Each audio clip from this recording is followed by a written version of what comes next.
Hi everybody, this is Jen from cookiescupcakesandcardio.com. Today I'm going to be showing you how to make this Neapolitan checkerboard cake.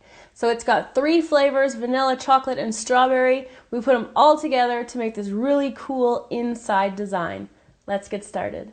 To make the Neapolitan cake, we're going to be using 1 8-inch chocolate cake, 1 8-inch strawberry cake, 1 8-inch vanilla cake, and we're going to be using pink, brown, and white buttercreams. And then for decorating the top, I just went to my local candy store, which is called Bulk Barn. It's a Canadian store.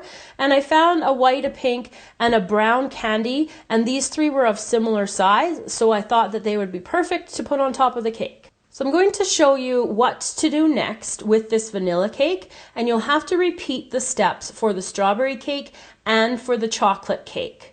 So what I've got here is a 3-inch round cutter, and then I've made myself, it's about a 5.5-inch cutter. You can use like a 5 or a 6 if you've got those. I just didn't have one that was big enough, so I had to make do. So what I'm going to do first is put this down into the center of the cake here, and then just using a knife, I'm just going to go around and cut this shape out like this. And then once I've got that done, I'm going to put my cutter into the center. Make sure it's lined up. And then just press that down. So once you do that, you want to make sure it goes all the way through. And then you're going to pull each piece apart. And I'm going to do that for all 3 of the cakes. As you can see, I have all of the pieces cut up here. Now with some vanilla buttercream, and the only reason I'm using vanilla buttercream is because it's the easiest to make more of. I'm just going to go around the inside here. And you just want a thin layer. If your cakes are moist enough, you might even get away without having to put any of this buttercream. And it just kind of acts as an anchor to help the other pieces stay in here. So I've got the pink on the outside. So the next color I need to go for either has to be white or the chocolate. I'm going to put the chocolate in here and just press it down like that. And then put some more buttercream on the inside of the chocolate one like this.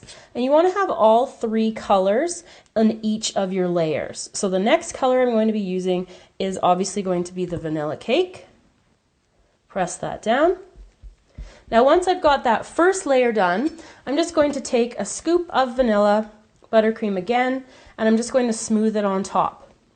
Now what I'll do next is just put up the next layer and then just build the cake up till all 3 layers are together.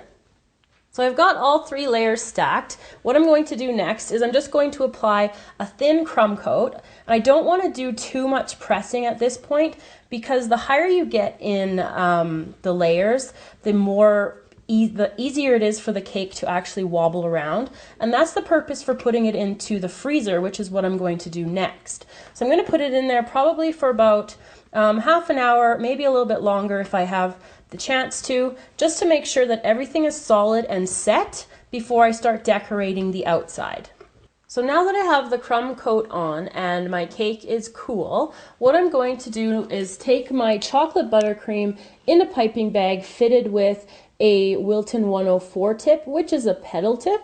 So all I'm going to do is just put the fat part against the cake right at the base here, and I'm going to squeeze and I'm going to go up about 1 inch and then down.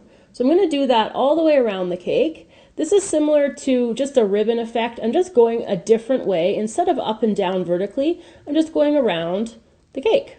Now I'm going to do the exact same thing with my pink buttercream. Just starting it right on top of the chocolate one here and going all the way around again. And now on to the vanilla. So when I get finished the vanilla, I'm going to start all over again with the chocolate one, and I'm just going to keep going until I get up to the top. The last step is to take these candies and to put them all over the cake in whatever way you would like to. I just kind of want to spread them out with lots of different colors and different spots.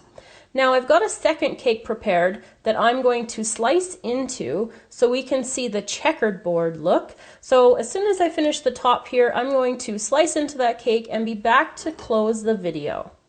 So there you go, everybody. This is the cut version of the Neapolitan checkerboard cake. It definitely will impress people when you slice into that cake and they get to see all these colors. So I hope you enjoyed the recipe today. Remember to subscribe to the channel to stay up to date on all of our newest videos.